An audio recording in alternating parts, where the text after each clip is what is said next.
Masacre, masacre.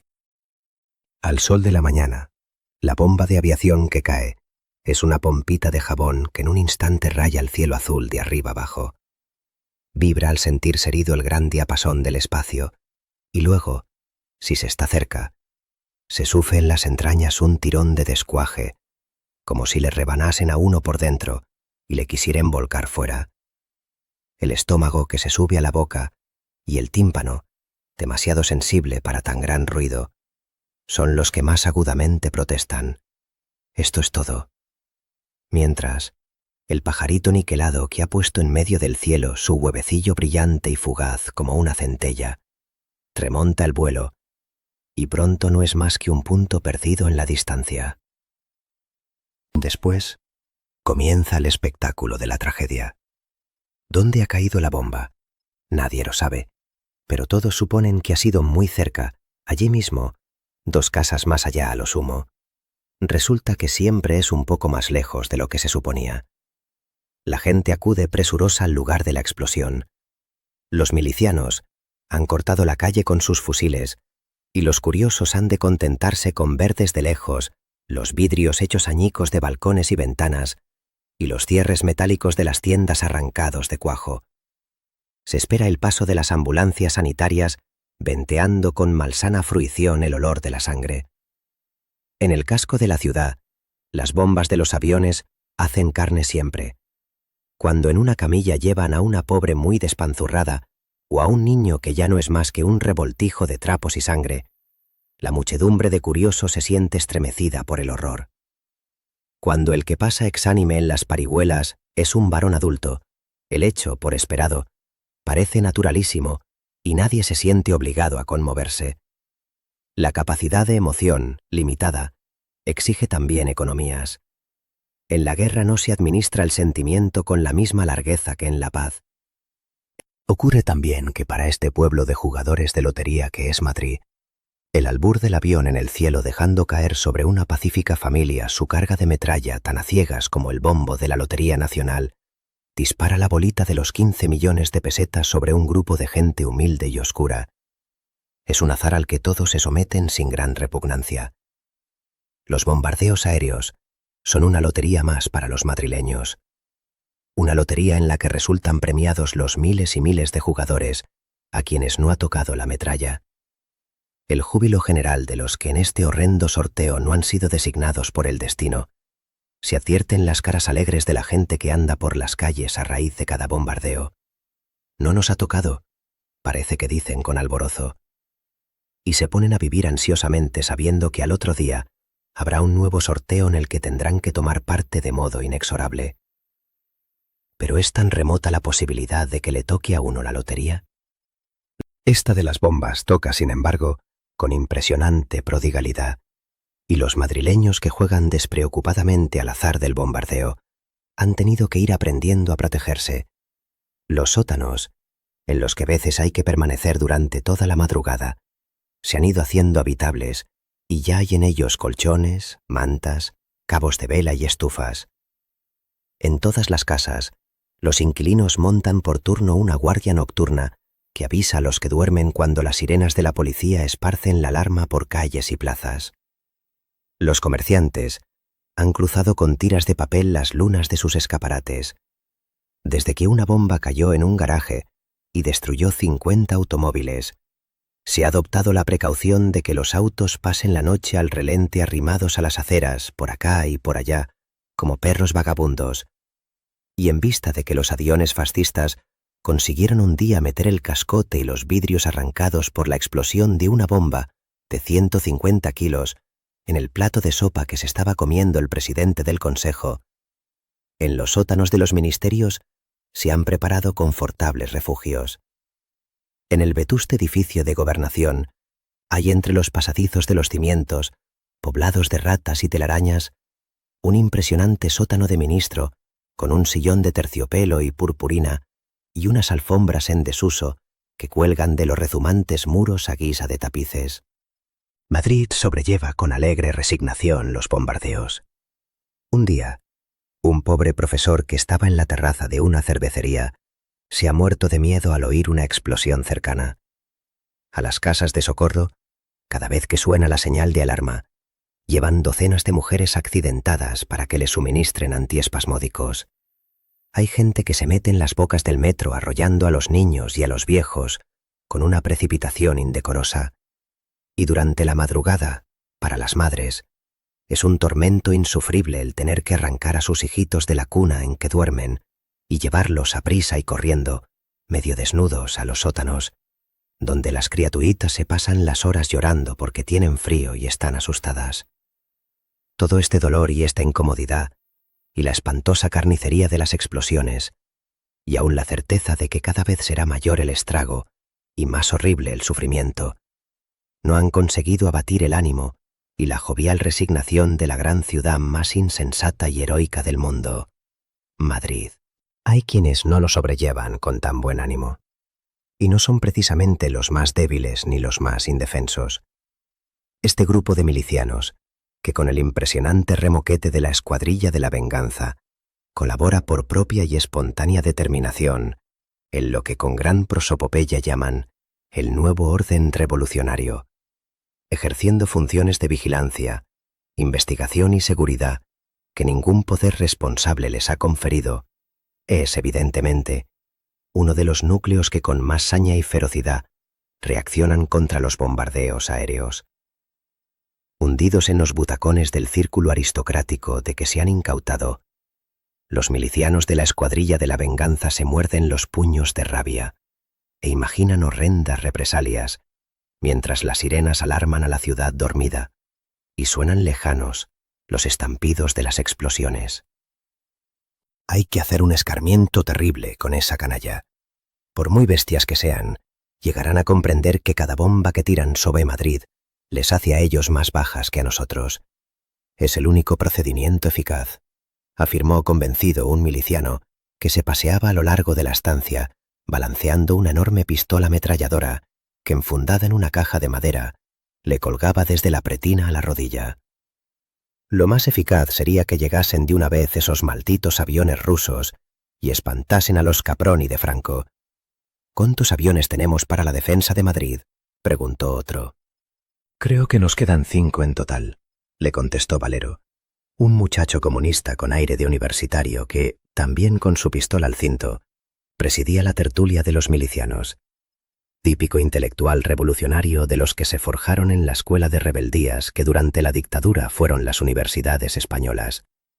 Valero no pertenecía a la Escuadrilla de la Venganza. Sus relaciones con ella eran estrechas y constantes, pero no estaban bien definidas. Y esos 5 aviones que nos quedan, añadió, no pueden salir al encuentro de los trimotores italianos y alemanes. Se los comen. Nuestros sargentos de aviación han caído como mosquitos, y los pilotos extranjeros han dicho ya que si no llegan aparatos más modernos y potentes no salen a volar. Remontarse es un suicidio. Hoy he visto en Gobernación al intérprete de los aviadores ingleses que iba a despedirse, añadió. ¿El intérprete? ¿Por qué? Porque se ha quedado sin ingleses. Uno tras otro han muerto todos en combate. Formaban una escuadrilla de voluntarios que se ha batido heroicamente, hasta que ayer cayó el último. Unos tíos jabatos los ingleses. Es inútil, arguyó el miliciano del pistolón. Con los aviones de Italia y Alemania no podremos nunca. No hay más táctica que la mía, el terror. Por cada víctima de los aviones, 5 fusilamientos, 10 si es preciso. En Madrid hay fascistas de sobra para que podamos cobrar en carne. El corro de milicianos asentía con su silencio. Aquellos 10 o 12 hombres que formaban la Escuadrilla de la Venganza consideraban legítima la feroz represalia, y se habrían maravillado si alguien se hubiese atrevido a sostener que lo que ellos consideraban naturalísimo era una monstruosidad criminal. Al cabo de 4 meses de lucha, la psicosis de la guerra producía frecuentemente tales aberraciones. La vida humana había perdido en absoluto su valor.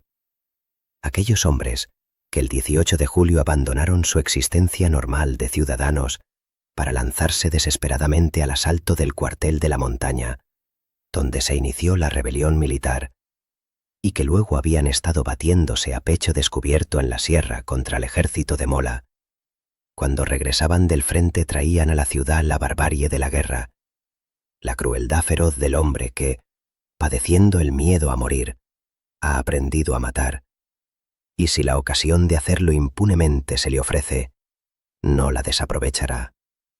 Es el miedo el que da la medida de la crueldad. De entre estos milicianos que no tenían alma bastante para afrontar indefinidamente el peligro de la guerra en la primera línea, de entre los que volvían del frente íntimamente aterrorizados, se reclutaban los hombres de aquellas siniestras escuadrillas de retaguardia que querían imponer al gobierno, a los partidos políticos y a las centrales sindicales un régimen de terror, el pánico terror que íntimamente padecían y anhelaban proyectar al mundo exterior. Huyendo del frente, se refugiaban en los servicios de control revolucionario de los partidos y los sindicatos, que recelosos de la lealtad de la policía oficial y de las fuerzas de seguridad del Estado, toleraban la injerencia de estas escuadrillas insolventes y autónomas en las funciones policíacas.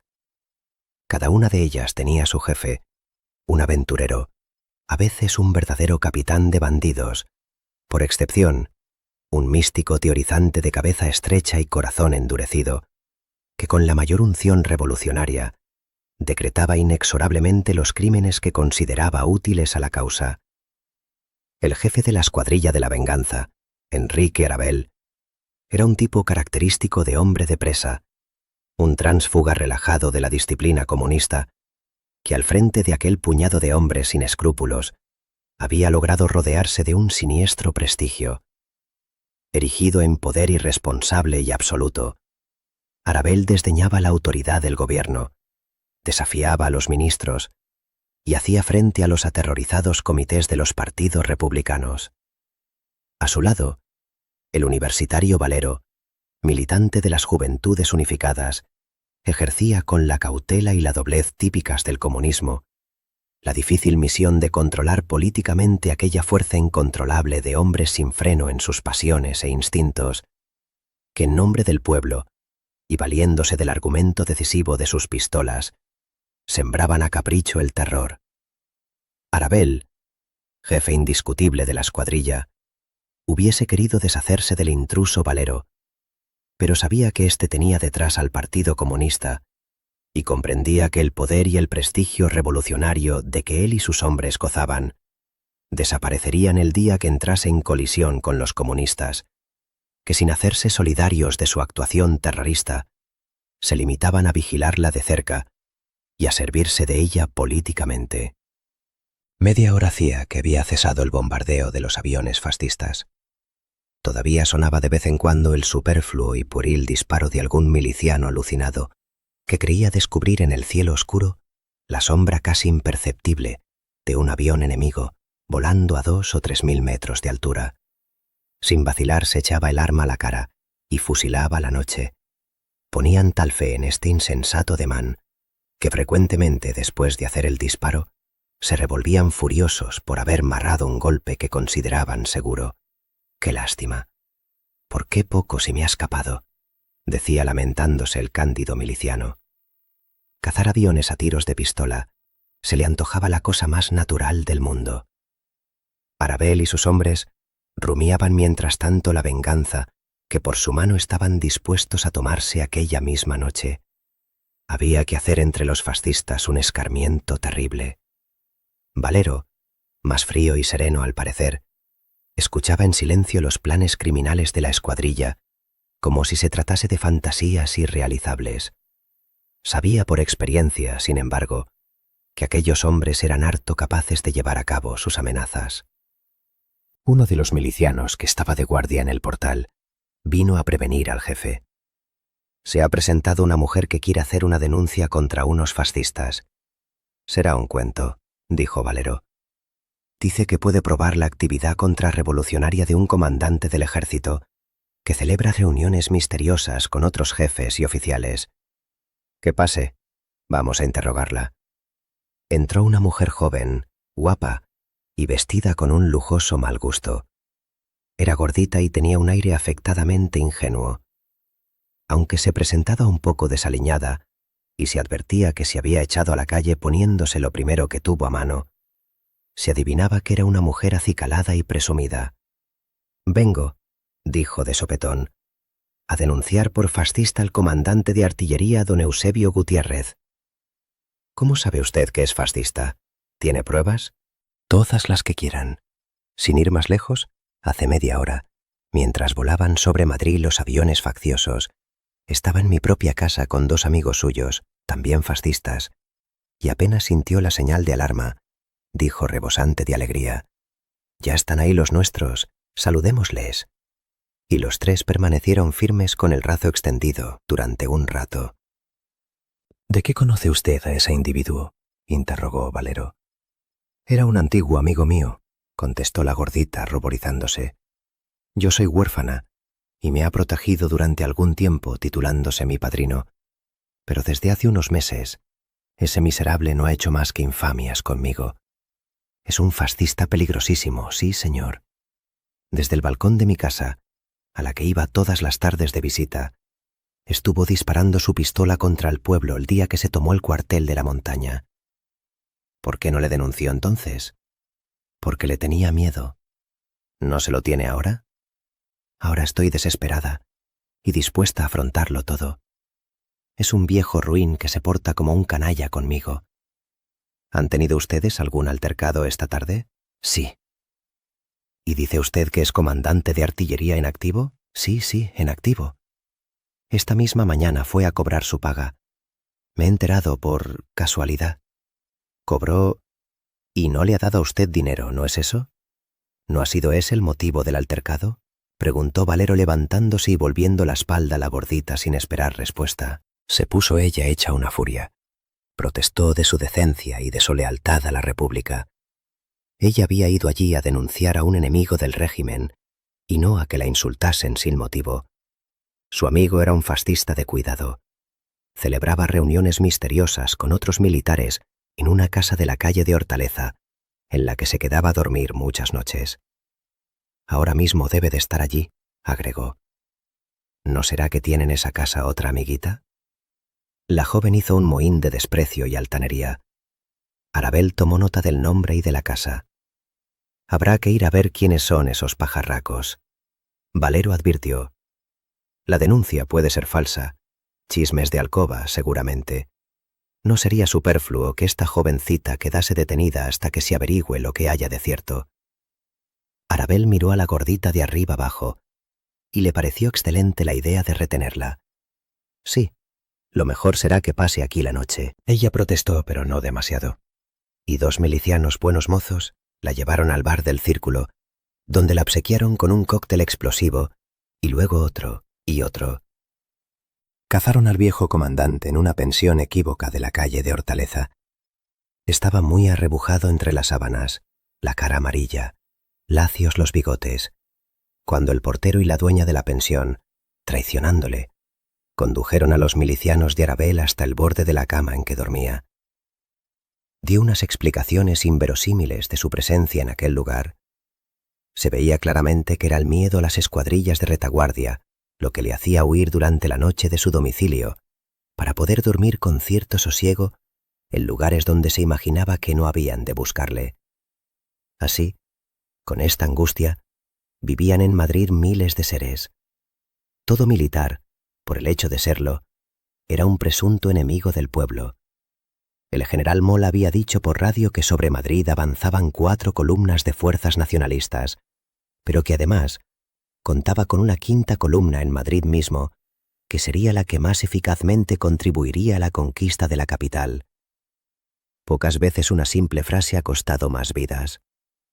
Cada vez que a los milicianos se les presentaba un caso de duda, cuando no había pruebas concretas contra un sospechoso o cuando el inculpado creía haber desbaratado los cargos que se le hacían, el recuerdo de la amenaza de Mola fallaba en su daño y, por si era de la 5ª columna, se votaba invariablemente por la prisión o el fusilamiento.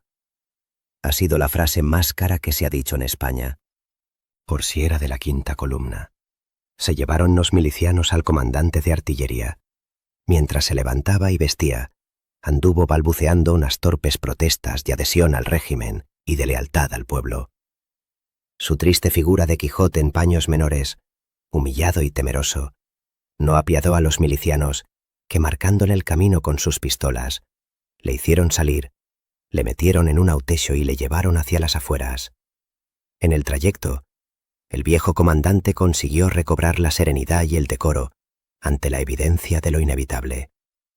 Cuando al llegar al kilómetro 9 de la carretera de La Coruña, le hicieron apearse del autesio y le empujaron hacia un paredón blanco de luna que había al borde de la carretera, se le vio erguirse y marchar con paso firme y rígido hasta el lugar que él mismo consideró más adecuado. Allí, dijo secamente a los milicianos. No consintió que ninguno se le acercase. A uno que fue tras él con el propósito de abreviar dándole un tiro en la nuca, le contuvo con un ademán diciéndole: «Espera». Se puso de espaldas al paredón y ordenó: «¡Apunten!». Los milicianos, un poco desconcertados, se alinearon torpemente y, obedeciendo a la voz de mando, le encañonaron con sus armas dispares. El viejo alzó el brazo derecho y gritó: «¡Arriba, España!». Sintió que las balas torpes de los milicianos le pasaban rozando la cabeza sin herirle, pero le habían acribillado las piernas. Dobló las rodillas y cayó a tierra. Aún tuvo coraje para erguir el busto indemne y gritar golpeándose furiosamente el pecho: «¡Aquí, aquí! ¡En el corazón, canallas!». Tirado en el campo le dejaron. Largo, flaco y con las ropas en desorden, era un grotesco espantapájaros abatido por el viento. «Ha muerto bien el viejo», notó un miliciano cuando ya regresaban en el coche. «¿Te has convencido de que era fascista?». Al final, cuando lo vio todo perdido, se quitó la careta, apuntó otro. «No, si no falla uno». «Habrá que hacer una redada con todos y fusilarlos en masa», concluyó Arabel. Al volver al círculo, se encontraron a la gordita, que seguía encaramada en un taburete del bar en compañía de sus dos buenos mozos. El alcohol y el sofoco de sentirse acosada por los milicianos le habían pintado de un carmín excesivo las mejillas redondas y lustrosas, como las de una muñeca barata. Borrachita y gachona, se fue hacia Arabel cuando le vio entrar. «¿Qué? ¿Habéis dado con ese viejo miserable?», preguntó sonriendo. «Yo no quiero que le pase nada malo, pero sí que lo asusten. Es muy soberbio y cree que en el mundo no hay más hombre que él. Me gustaría más que le hubieseis dado una bofetada delante de mí. Si consiguieseis que me pidiera perdón, debíais soltarle luego, porque en el fondo, aunque sea fascista, no es malo. Ni yo quisiera que le ocurriese por mi culpa alguna desgracia». Valero, que contemplaba silencioso la escena, sintió el deseo de golpear con la culata de su pistola aquella cabeza linda de pupé de serie, seguro de que sonaría a hueco y de que por dentro, al romperla, no habría nada. El embés grosero de una mascarilla de escayola pulida y pintada. La captura del viejo comandante había hecho meditar a Arabel. Madrid, pensaba, está plagado de tipos así. Hay muchos centenares de militares retirados que, haciendo protestas de adhesión a la República, están espiritualmente al lado de los rebeldes, y llegado el momento crítico, se echarían a la calle para batirse contra el pueblo. Son la famosa quinta columna. Cazarlos uno a uno ahora que andan recelosos y huidos de sus casas es una tarea lenta y difícil. Si se les pudiera preparar una encerrona. El gobierno podía hacerlo fácilmente si quisiera, pero como todos los gobiernos, tendrá miedo a las medidas radicales y no se atreverá. Bastaba con convocarlos a todos por medio del diario oficial de guerra o de la Gaceta. «No irían», replicó Valero, «pues a cobrar sus pagas y retiros bien que acuden. ¿Y si se les convocase con el pretexto de pagarles? El gobierno no hará eso nunca, pero podemos hacerlo nosotros. Si no disponemos del diario oficial, podemos hacerles caer en la trampa con una simple convocatoria publicada en los periódicos. ¿Y con qué pretexto se les cita? Con el de darles dinero, desde luego. En una nota que enviaremos a la prensa con una firma y un sello cualesquiera, se anuncia que todos los militares retirados que quieran cobrar sus haberes deberán pasar a una hora precisa por un determinado centro oficial que no les inspire sospechas, el Ministerio de Hacienda, por ejemplo, y se advierte que el que no acuda puntualmente será declarado faccioso y no podrá cobrar. Ya verán ustedes cómo acuden al reclamo. Los cazamos a docenas. La idea fue puesta en práctica aquella misma noche, y a la mañana siguiente, los periódicos publicaban la falsa convocatoria. Los milicianos de Arabel, apostados en el patio del Ministerio de Hacienda, fueron aprendiendo a los retirados de guerra que se presentaban.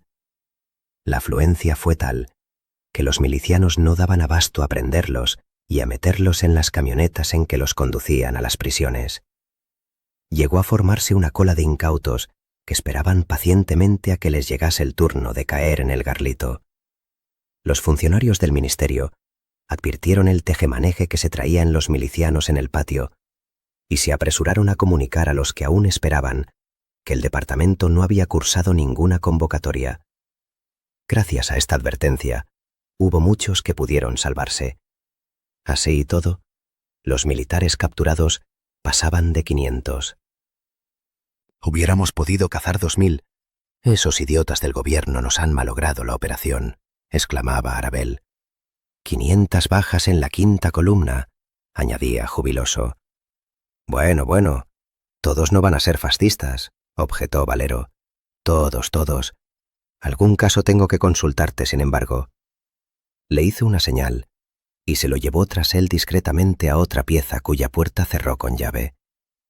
Cuando estuvieron a solas y frente a frente, dijo Arabel: ya sé que debemos sacrificarlo todo por la causa y que para nosotros no debe haber inmunidades ni excepciones, pero a veces se le presenta a uno un caso de conciencia difícil de resolver.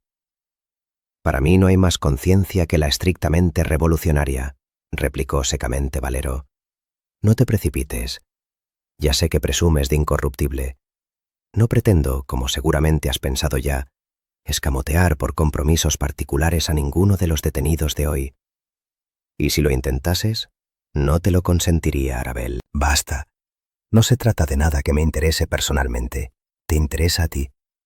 En la lista de militares detenidos hoy por mi gente, he encontrado este nombre: Mariano Valero Hernández, 62 años, comandante de infantería retirado. ¿Lo conoces? Es mi padre, replicó sin inmutarse Valero. ¿Fascista? Pudiera serlo, no lo sé. No vivo con mi padre hace tiempo, y ni siquiera le veo más que ocasionalmente. Bien, sea fascista o no, es lógico y disculpable que tú quieras salvarle. Yo estoy dispuesto a servirte, y puedo suprimir su nombre de la lista de los detenidos antes de que se hagan más averiguaciones que pudieran ser fatales para él. Tú vas entonces a la cárcel y te lo llevas. Hoy por ti y mañana por mí. ¿Estamos? Valero advirtió con una sorda ira la maniobra de Arabel. Quería venderle la libertad de su padre a cambio de su complicidad en el tráfico de detenidos, a que con toda seguridad se dedicaba a espaldas suyas. Arabel sabía que Valero podía en cualquier momento ser su perdición, y quería tenerlo ligado a él. Valero frunció el ceño y repuso: los asuntos de mi padre no me interesan ni poco ni mucho. Si es fascista, allá él. Si algo debe, que lo pague. Y volvió la espalda altivamente al logrero. Salió a la calle. Con las manos en los bolsillos y el cigarrillo en los labios, anduvo vagando al azar. Al atardecer, la aglomeración de las calles céntricas contrastaba con la soledad impresionante del resto de la urbe. Una muchedumbre abigarrada y arbitrariamente vestida, de obreros, milicianos, campesinos fugitivos, provincianos despistados, gente de toda clase y condición, uniformemente desaliñada, se apretujaba en el recinto de la Puerta del Sol, la Gran Vía, y las calles de Alcalá, Montera, Preciados, Arenal y Mayor, ante los escaparates de las joyerías inverosímilmente repletos de oro, plata, brillantes y piedras preciosas, las tiendas de modas que exhibían aún los más provocativos y costosos modelos de robes de soirée, y los grandes almacenes en los que, por raro contraste, empezaban a verse vacíos los anaqueles donde antes estaban los objetos de más humilde e indispensable consumo. Iba oscureciendo, y aquella muchedumbre agolpada en el corazón de Madrid empezaba a dispersarse. Una hora después, no habría un alma en las calles oscuras, donde los faroles de gas pintados de azul echaban un ojo lívido al transeúnte descarriado. Valero fue a refugiarse en la tabernita vasca donde habitualmente comía y cenaba. Aún no habían comenzado a llegar los clientes. Un centenar de milicianos que desde que comenzó la guerra comían y bebían allí, sustituyendo a la antigua clientela. El patrón había conseguido reservar un saloncito interior del establecimiento para los comensales que aún pagaban en contante y sonante moneda burguesa, avisadores, oficiales de las milicias, diputados, responsables, periodistas extranjeros, intelectuales antifascistas y unos tipos raros que nadie sabía quiénes eran ni a qué se dedicaban. Cuando llegó Valero, el comedor estaba aún desierto. Se sentó en un rincón y ante un vaso de cerveza se quedó en ese estado de inhibición y ausencia en que a veces cae el hombre de acción en medio del torbellino de los acontecimientos. En esos momentos, no es cierto que se recapacite ni que se piense en nada.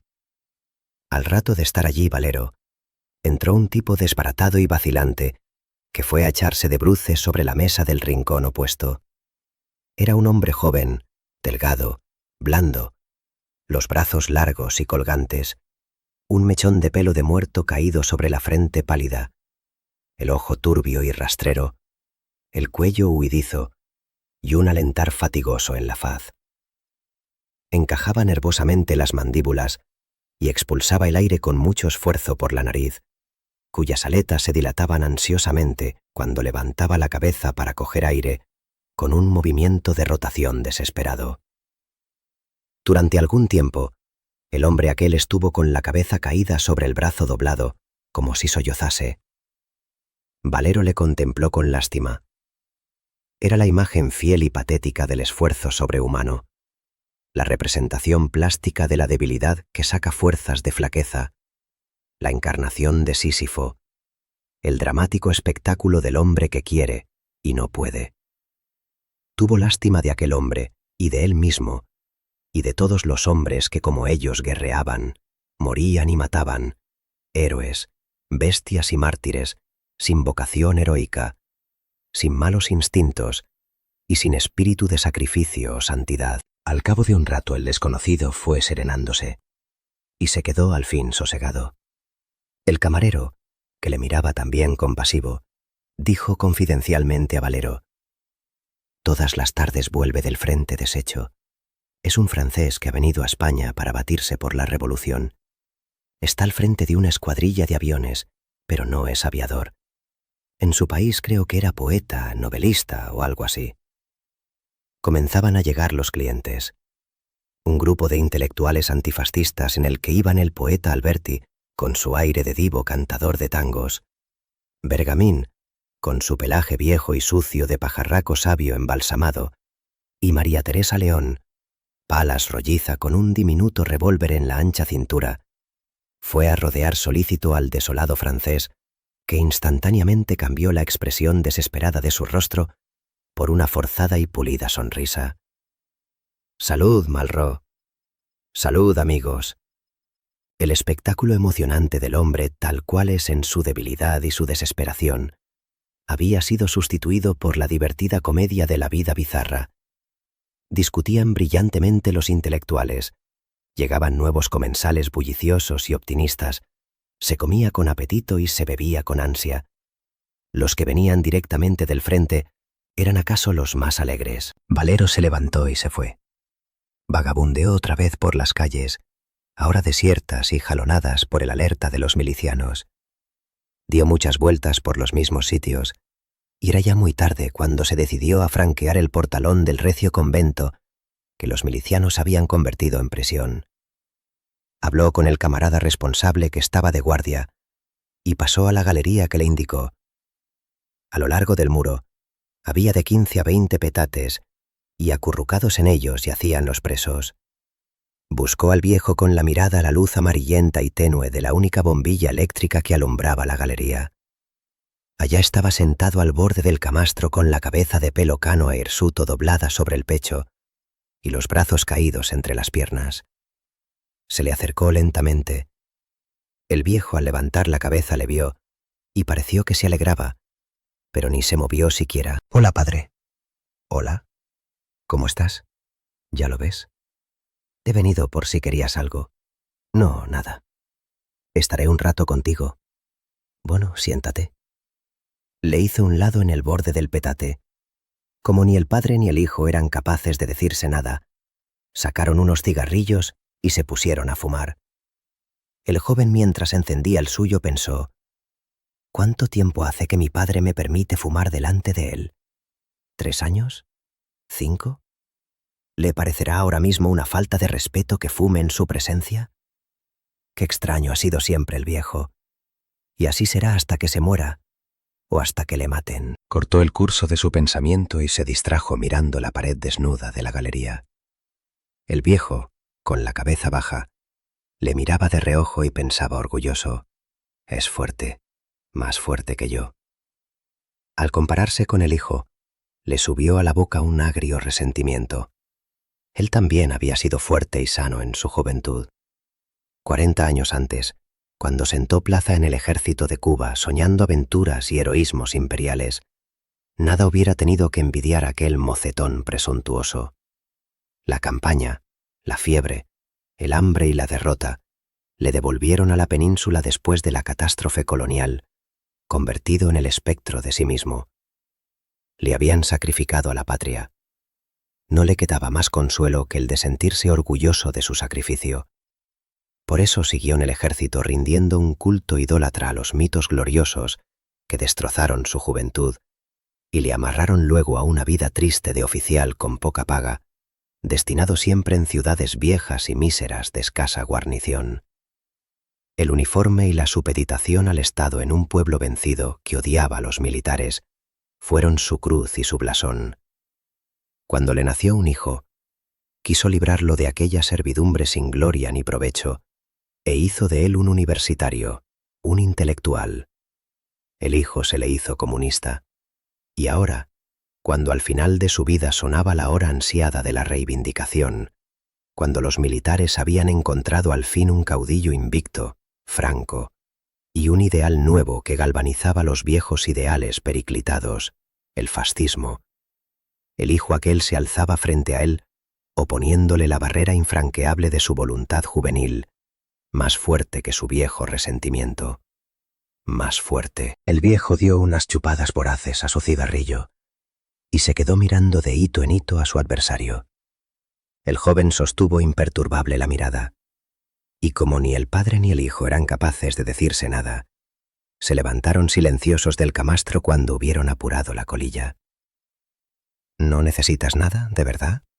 No, nada. Se abrazaron y besaron con recíproca ternura. Adiós. Salud. Había un gran alboroto en aquel preciso instante, porque al parecer, un miliciano se obstinaba en alinear a las mujeres jóvenes que había en la cola, empujándolas por el pecho con las palmas de las manos, y ellas no se lo querían consentir por muy miliciano que fuese.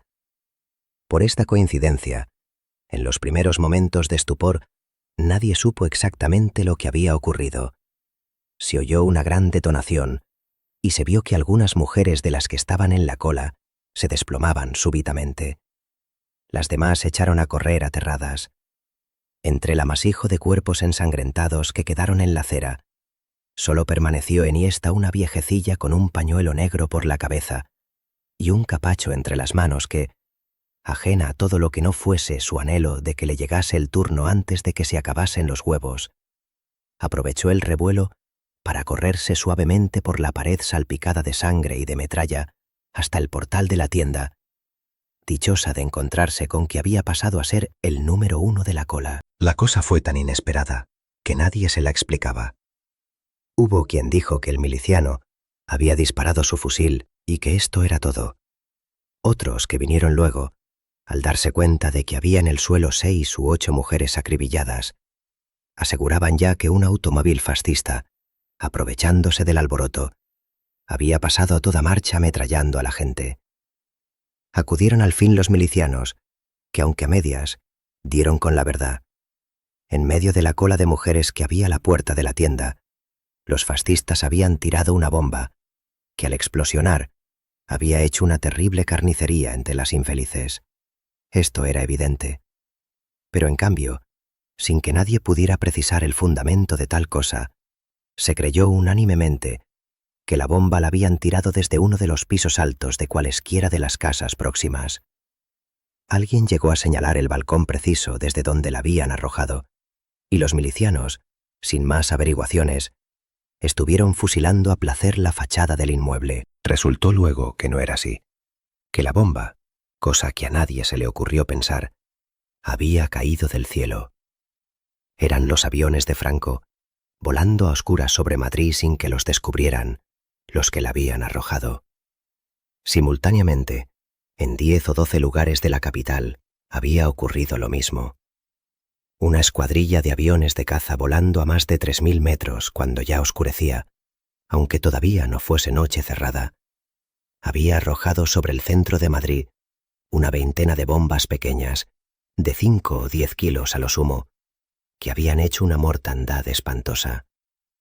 Se ignoraba que aquella misma mañana un avión faccioso había incendiado en la floresta de la casa de campo el globo cautivo que con los aparatos registradores del ruido de los motores se elevaba todas las tardes en el cielo de Madrid para velar el sueño de los madrileños. A la hora del bombardeo, las 6 de la tarde, las calles céntricas estaban invadidas por una gran muchedumbre, y cada bomba produjo docenas de víctimas.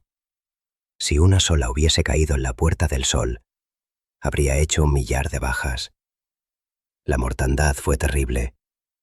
En los zaguanes de las casas de socorro, muertos y heridos confundidos, en su mayor parte mujeres y niños, se alineaban en el suelo esperando inútilmente a que los médicos y practicantes pudieran al menos reconocerles. A las 10 de la noche, se calculaba que las víctimas del bombardeo, entre muertos y heridos, pasaban del 500 millar. Cuando el alumbrado público se extinguió totalmente y la urbe se hundió en las tinieblas, un agudo presentimiento de que la hecatombe no había terminado pesaba sobre el ánimo de los madrileños. Cada cual fue a meterse temeroso en su agujero. La vida huyó de calles y plazas, ni una luz, ni un ruido en el ámbito fantasmal de la gran ciudad. En las entrañas febriles de Madrid estaba fraguándose, sin embargo, una pavorosa reacción. Se estremecían de odio, desesperación e impotencia las células nerviosas de la revolución. Hervían de furor los corrillos de milicianos y obreros en cuarteles, sindicatos, puestos de guardia, consejos obreros, comisarías y círculos políticos. En aquellos centros neurálgicos que bajo la apariencia mortal de la noche conservaban una vida intensa y reconcentrada, iba modelándose por instantes la imagen monstruosa de la represalia. Una idea criminal, germinada al mismo tiempo en 1000 cerebros atormentados por abrirse camino y conquistar los últimos reductos de la humana conciencia. Las cabezas más claras vacilaban batidas por la turbia marea. Aquella mala idea que se enseñoreaba rápidamente del ámbito aterrorizado de la ciudad, plasmó al fin en una palabra que fue luego un grito unánime: ¡masacre! ¡Masacre! Lo gritaban sin comprenderlo centenares de hombres a quienes el lúgubre sentido del término colmaba de esperanzas de vindicación. ¡Masacre! ¡Masacre!, decía con voz nueva la ancestral crueldad del celtíbero. ¡Masacre! ¡Masacre! Se preparaba un asalto a las cárceles. En las comisarías de vigilancia, en los ateneos libertarios y las radios comunistas, se operaba el tránsito del verbo a la acción, del verbo nuevo a la vieja acción cainita. Los hombres de acción se aprestaban a la matanza. Aún había algo que resistía. Las centrales sindicales y los responsables de los partidos vacilaban todavía, y por su parte, el gobierno había mandado reforzar las guardias de las prisiones. Era una precaución inútil. Los guardianes y los refuerzos mismos estaban ganados por la sugestión criminal. A medianoche, en todos los centros vitales de la revolución, se reñía la misma desesperada batalla. Las escuadrillas de milicianos de retaguardia, concentradas y arengadas por sus jefes, se disponían al asalto de las cárceles. Arabella leccionó secretamente a sus hombres de confianza, que fueron marchándose mezclados con los demás en pequeños grupos. ¿A dónde mandas a tu gente?, le preguntó Valero. Van a la cárcel de San Román, a cobrar lo que se nos debe. ¿Te enteras? A cobrar. Yo no tengo ninguna orden del partido, ni nosotros la necesitamos. La voluntad del pueblo es más fuerte que la de los partidos, replicó Arabella enfáticamente, sintiéndose aquella noche en terreno más firme que el de su rival. Yo no sanciono esa masacre, que puede tener un sentido demagógico. Pues quédate aquí, no te enteres, y déjanos de teorías y monsergas. Mañana nos lo agradeceréis. Se dispuso a salir. Valero, después de un instante de vacilación, le retuvo. Espera, voy con vosotros. Se ciñó el correaje y la pistola y salió con Arabella. El soberbio hispano del jefe de las cuadrillas se deslizó por las calles desiertas y fue a detenerse ante la puerta del viejo convento transformado en prisión. En la penumbra se distinguían unos bultos que merodeaban por las proximidades o se estacionaban ante el edificio formando grupos amenazadores. Valero y Arabella, al descender del luto, pasaron junto a unos cuantos que se hallaban a la puerta misma de la cárcel, rodeando a los milicianos que estaban de guardia. «Masacre», dijo una voz sorda a la espalda de los jefes. Entraron a prisa. En el cuerpo de guardia, el responsable de la prisión se declaraba impotente para contener a los de fuera y desconfiaba de los de dentro. Es inevitable, decía. Pasarán por encima de nosotros si nos oponemos. Valero hizo telefonear a los centros oficiales y a los sindicatos. Las respuestas eran débiles y tardías. Resistir, esperar, disuadir, tantear el ánimo de la gente adicta, no emplear la fuerza, sino en último extremo. Finalmente, las nerviosas llamadas telefónicas de Valero y del responsable se perdían en el espacio.